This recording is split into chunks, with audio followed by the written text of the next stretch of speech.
تفصیلات ندیم یعقوب سے۔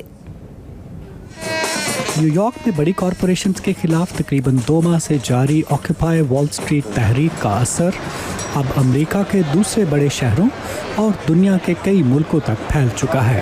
ماہرین کا خیال ہے کہ امریکہ میں اس تحریک میں شامل مظاہرین کے مطالبات جو بھی ہوں، یہ بنیادی طور پر ایک آزادی پسند سوچ کی عکاسی کرتے ہیں۔ سیاسی مبصرین یہ سوال بھی اٹھا رہے ہیں کہ صدارتی انتخابات میں اس تحریک سے کس پارٹی کو فائدہ ہو سکتا ہے۔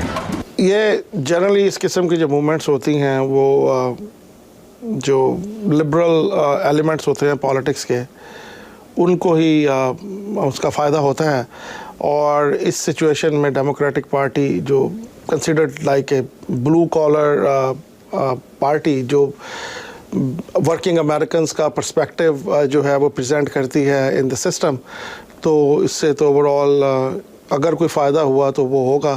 امریکی سیاست میں پچھلے 2 سالوں میں اخراجات میں کمی کے نعرے کے ساتھ قدامت پسند سوچ کی حامل ٹی پارٹی تحریک کی ایک بڑی حامی سارا پیلن آئندہ انتخابات کے لیے صدارتی امیدواری کی دوڑ میں شامل نہیں، مگر 2008 کے صدارتی انتخابات کی طرح جس میں صدر اوباما کے مذہبی عقیدے پر شک کا اظہار کیا گیا تھا، اس مرتبہ ریپبلکن پارٹی کے اندر ایک ممکنہ صدارتی امیدوار کے مذہبی عقیدے کو کچھ اعتراضات کا سامنا کرنا پڑ رہا ہے۔ پادری رابرٹ جیفریز انجیل کی تبلیغ کرنے والے ایک مسیحی فرقے کے رہنما ہیں جو ریپبلکن پارٹی کے ایک صدارتی امیدوار ٹیکسس کے گورنر رک پیری کے حمایتی ہیں۔ وہ دوسرے امیدوار مٹ رومنی کے مقابلے میں رک پیری کی اس لیے حمایت کرتے ہیں کہ رومنی کا تعلق مورمن فرقے سے ہے۔ میرے اندازے کے مطابق مورمنزم ایک ایسا فرقہ ہے جو مسیحی تعلیمات کے تقاضوں پر پورا نہیں اترتا۔ رابرٹ کہتے ہیں کہ مومنز بہت اچھے لوگ ہیں مگر مسیحی دھارے کا حصہ نہیں ہیں۔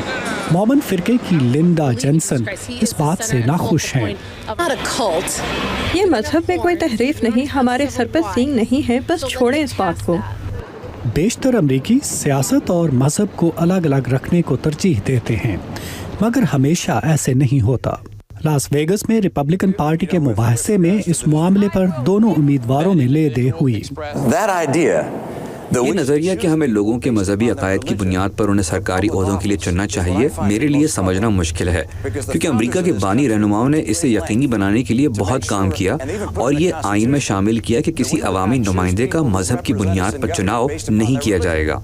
رائے عامہ کے جائزوں سے ظاہر ہوتا ہے کہ بیشتر امریکی مختلف مذہبی نظریات کے بارے میں عدم برداشت کا رویہ نہیں رکھتے جب تک وہ انتہا پسندانہ نہ ہوں۔ ایک تحقیقی ادارے سے وابستہ ڈینیل کاکس کا خیال ہے کہ مٹ رومنی کا مورمن ہونا ریپبلکن پارٹی کے لیے نقصان دہ ہو سکتا ہے۔ ریپبلکن پارٹی کو امریکہ کے تبلیغ پسند عیسائیوں میں کافی حمایت حاصل ہے، اور ابتدائی مرحلے کی پرائمریز میں ایونجیلیکل عیسائیوں کی شرح بھی کافی زیادہ ہے، خاص طور پر جنوبی کیرولائنا، آئیوا اور فلوریڈا جیسی ریاستوں میں۔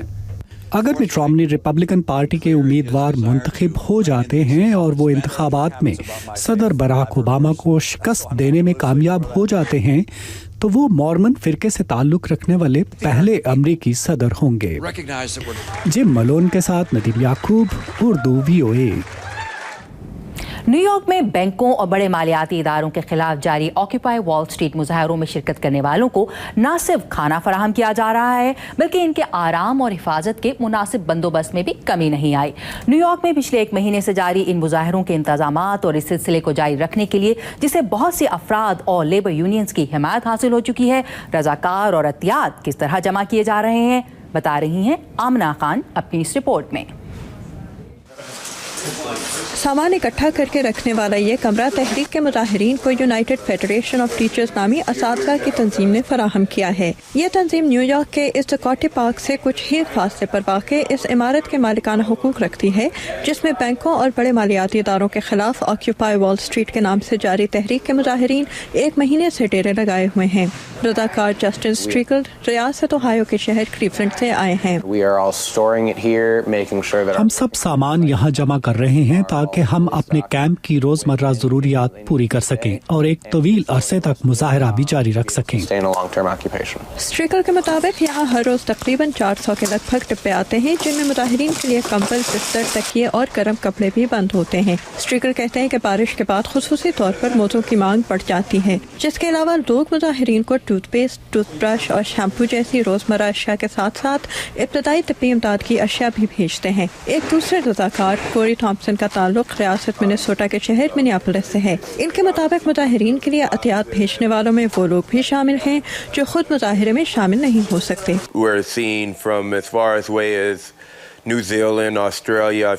ہمیں نیوزی لینڈ اور آسٹریلیا، جنوبی کوریا اور جاپان جیسے ملکوں سے سامان مل رہا ہے، اور امریکہ کی کوئی ایسی ریاست نہ ہوگی جہاں سے میں نے کسی قسم کا ڈبہ یا شپمنٹ نہ دیکھی ہو۔